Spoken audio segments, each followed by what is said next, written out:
Somewhere in a rainforest in southern Thailand right now, an ant is climbing a tree it has no reason to climb. It doesn't stop at its usual foraging height.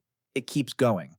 When it reaches exactly 25 centimeters above the forest floor, it stops. It walks around the trunk to the north side. It finds the main vein of a leaf. It bites down. It doesn't let go. It dies there, jaws locked, hanging. A few days later, a thin stalk pushes out of the back of its skull. The stalk grows. It swells. It ruptures. A cloud of spores drifts down onto the ants walking below. None of that was the ants' idea. The thing steering the body up the tree was a fungus. And for the last 100 years, biologists have been trying to figure out how a mushroom without a brain, without eyes, without a nervous system, learned to drive an insect with more precision than most humans drive a car. The answer, when they finally found it, was worse than the question.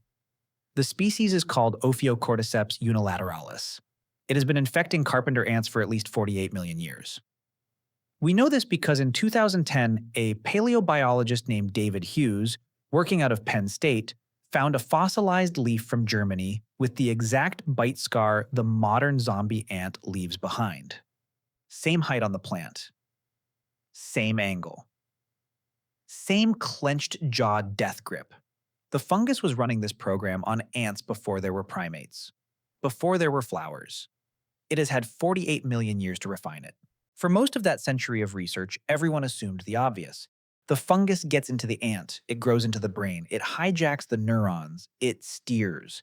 That's the story you find in every documentary, every textbook, every science article written before 2017. In 2017, Hughes and a colleague named Charissa de Bekker at the University of Central Florida decided to actually check. They took infected ants at the exact moment of the death grip, sliced them into thousands of microscopic sections, and reconstructed the fungal cells inside the body in 3D. The fungus was everywhere. It filled the head. It filled the thorax. It wrapped around the muscle fibers of the mandibles like fingers around a joystick. It was inside almost every tissue in the ant, except the brain. The brain was untouched, clean, intact, which means the ant was awake. Sit with that for a second. The animal you are watching climb the tree, the animal you are watching bite the leaf, the animal you are watching hang there and slowly die over the following 48 hours. That animal is conscious the entire time. Its brain is still processing sensory input. It can still see, it can still feel. It just can't move any of the muscles it thinks it's telling to move. The fungus is doing that. The fungus is squeezing the muscle fibers directly, bypassing the nervous system entirely. Like a hand puppet where the puppeteer doesn't need to convince the puppet of anything. The ant is a passenger in its own body until the stalk grows out of its head. You want to know what the fungus is releasing to pull this off. So do the researchers. De Bekker's lab in Florida has been running the analysis for years now, and every time they get closer, they find something stranger. The fungus secretes a specific cocktail of compounds, some of them completely unknown to science before this, and it releases different mixtures at different stages. There's a chemical for climbing, a chemical for the timing of the bite, a chemical, they suspect, that keeps the mandible clamped shut even after the muscles themselves are dead. That last one is the part that unsettles them the most. The bite grip is stronger than the living ant could produce. Something is holding the jaw closed after the ant is gone. And here's where it gets stranger. The fungus is picky. Ophiocordyceps unilateralis will only infect one species of carpenter ant. Its cousin in Brazil infects a different species. In Japan, another. Each strain, evolved to hijack one host, has learned that host's specific muscle chemistry, that host's circadian rhythm, that host's typical foraging height in that specific forest. There are, by current estimates, more than 600 known species of Ophiocordyceps, and each one is a bespoke lockpick for a particular insect brain.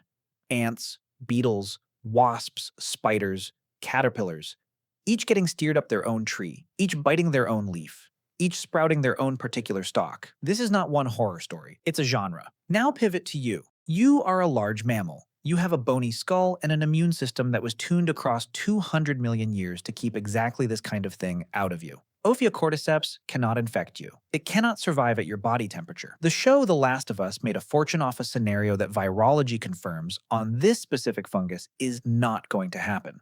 But something is inside you. Right now, your gut contains roughly 38 trillion microbial cells. That's more cells than you are made of. They produce more than 90% of the body's serotonin. They talk to your vagus nerve, the direct cable line between your gut and your brain, and they do not stop talking.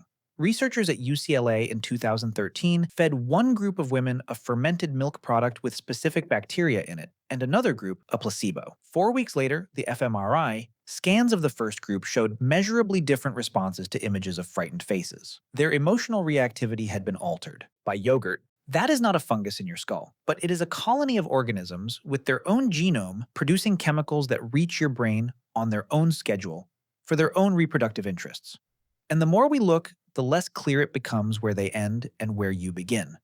It gets worse. Toxoplasma gondii is a single-celled parasite that reproduces inside cats. To get from mouse to cat, it needs a mouse to walk toward a cat on purpose. So it infects the mouse's brain and rewires the fear circuit. Infected mice are actively attracted to the smell of cat urine. Roughly a third of all humans on Earth are also infected with toxoplasma. Most of us picked it up as children, from a sandbox or an undercooked steak or the family cat. Once it's in you for life. It lodges in the brain as tiny cysts and stays there. And a growing pile of studies, the largest one out of Prague, tracking thousands of infected people over decades, finds correlations with slower reaction times, higher risk-taking, more traffic accidents, and measurable personality shifts along a specific axis. You don't feel any of that. You feel like you. That's the part that should make the back of your neck cold. The ant, on its way up the tree, also feels like itself. It doesn't know a decision was made for it. Its own thoughts, whatever an ant has of those, arrive on schedule. The climb feels like climbing. The bite feels like biting. The dying feels presumably like something the ant tells itself a story about. Every large-brained animal is a walking negotiation between the organism it thinks it is and the ecosystem of other organisms it's actually carrying. Rabies makes mammals afraid of water and eager to bite. The gut biome of a stressed mouse transplanted into a calm mouse will make the calm mouse anxious. Guinea worms drive their human hosts to plunge burning legs into ponds so the worm can release its larvae. The catalog of things that steer bodies is longer than the catalog of things that don't. You are not the ant, but you are also not the ant. Here's the reframe, and this is the part worth staying for. The fungus can't fake one thing. It can drive the muscles. It can adjust the chemistry. It can pick the height and the leaf and the compass direction. What it cannot do, as far as anyone has ever been able to measure, is convince the ant it wanted to climb the tree. There is no evidence the ant experiences the climb as its own idea. The hijack works precisely because it doesn't need consent. It just needs the body. You have something the ant doesn't. You have a story about yourself. You have the capacity to notice a craving and ask where it came from. You can notice a mood swing and wonder if it's you or the bacteria you fed last night. You can catch yourself reaching for the third drink and pause. That pause, that tiny gap between the impulse and the action, is the only thing in the known universe that a parasite has never learned to close. Most of your behavior, on most days, is running on autopilot. Chemistry you didn't order, moods you didn't schedule, wants that arrived without a receipt. That's the ant part. That's just being an animal. But the noticing is yours. The noticing has always been yours. You're still climbing your own tree. You just get to ask once in a while whether you actually want to.